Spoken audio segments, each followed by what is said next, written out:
Whiskey Studios, high atop Barley's Taproom on Washington Street in downtown Greenville, South Carolina. I'm Russ Heaps, and welcome to this episode of Big John in 5. And that's one of the episodes where I get my good buddy here, Big John Richards, to pick a beer from one of the 75 or so taps at Barley's, and we sniff it, we sip it, we kibitz about it.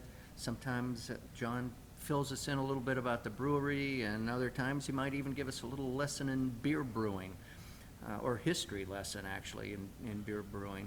But it's kind of fun. And then depends on how far down the rabbit hole. Yeah, and how many of these we have already done when we get to that point. But anyway, and the good part is we get to drink beer while all of this is going on. And if you don't have a beer, my suggestion is to pause this and go get one and come back, because It's not really a suggestion, though. yeah, it's more like it ordered sounds, but it's kind of a rule. It's sort of a rule. So anyway, Big John, what do we have here? It's good policy. Yeah, it's good. It's a policy. That's right. So we are drinking a 2012 version of Dogfish Head's Black and Blue.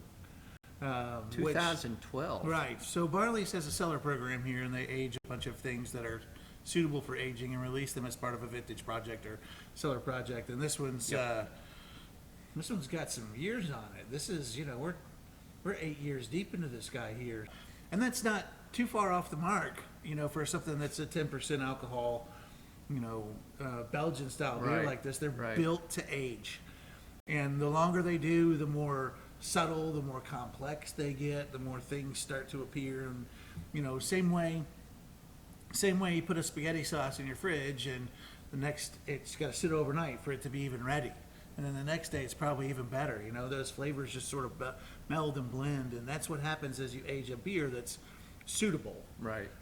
Some beers are not. Most beers, in fact, are not meant to do that with. They're ready to go right now, and the longer they sit, the flavors that are supposed to be there fade down into the beer, and stuff that's not really, part of the beer, that's not meant to be there will start to show. Yeah, sure. But with these big beers, in general, the more alcohol that's in a beer, the longer you can age it in general. And this one being 10%, you plenty of time to age a beer like this and let it go. So even 10, 12 years down the road, you're liable to find pleasant development in a beer like this. It's a Belgian strong golden ale, which often are 9 and 10%, and this one is 10% when it's done. But they've also added blackberries and blueberries, whole fruit, instead of flavors or kind of syrups or whatever the case may be. So you get the bigger presence of the actual fruit. Anytime you're going to add fruit skins, it's going to really intensify the fruit addition. So this is going to be neat, because you're going to start pulling some of those fermentation flavors from the actual golden ale are going to really start melding in with the big fruit flavors, because when this is brand new, it's a fruit bomb. And I suspect it'll be plenty fruity here, but it'll be it'll have some other fermentation flavors, some of the spice from the Belgian yeast is going to start shining through. We'll start getting more of that clove and coriander. Well, there's a big fruit on the nose of it. Yeah, I haven't even stuck it up to my nose yet. I can't even wait. There's Miss Lily. Oh yeah, the blueberries are big on the front of that. Oh man.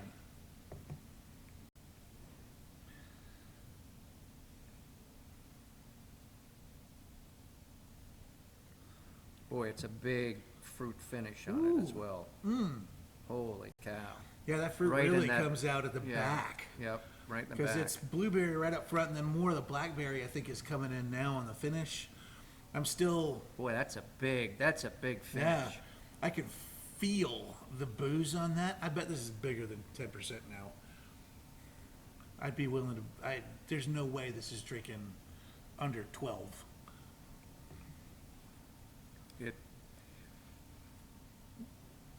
A lot of the beers, as John mentioned, they've got a pretty good cellar system going here And a lot of these beers we get to try at the annual Biggest Little Beer Fest, which they did not have this year because of the Wu flu. So they are sneaking more and more of these beers out into the regular rotation, and it's kind of a treat. It's Yeah. it's a surprise. Yeah, Nice this surprise. is dangerous, because I'm 3 sips in and I'm just guzzling this thing down. I see that. But man, it's cobblery. It's got that big blueberry front end. It's tart on the finish, but it is in no way But sour. Not Just that- eye squinting tart. That little bite of blackberry is what Yeah. I'm really tasting on the finish. But then the breadiness of the beer, the breadiness of the original golden ale is really adding that cobbler crust kind of a Yeah. sensation to it. A little bit of that yeasty, bready, sugary sweetness.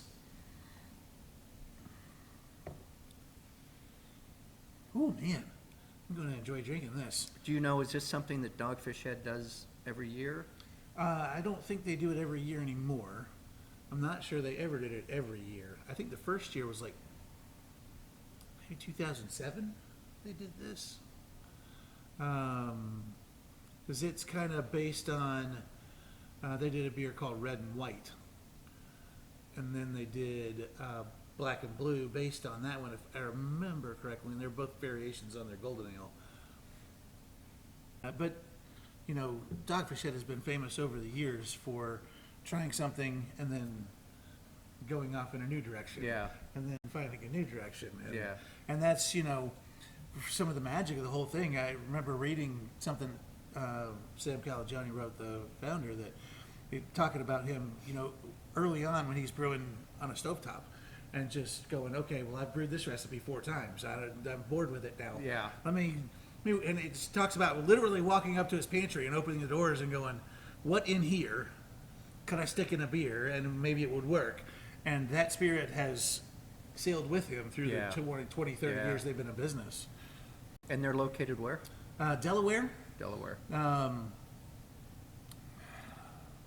It's not a very big state, it's John. not. They've got a pub in Rehoboth Beach, and that's the only thing that's coming to my brain right now. I can't think of where the actual brewery is. We'll In Delaware. I'll put it in. Yeah, it's probably better if Throw we it up just on move screen. along. Yeah. That'd be part of the research. I'll remember it while I'm pouring the next beer, probably, or maybe at 2:00 in the morning.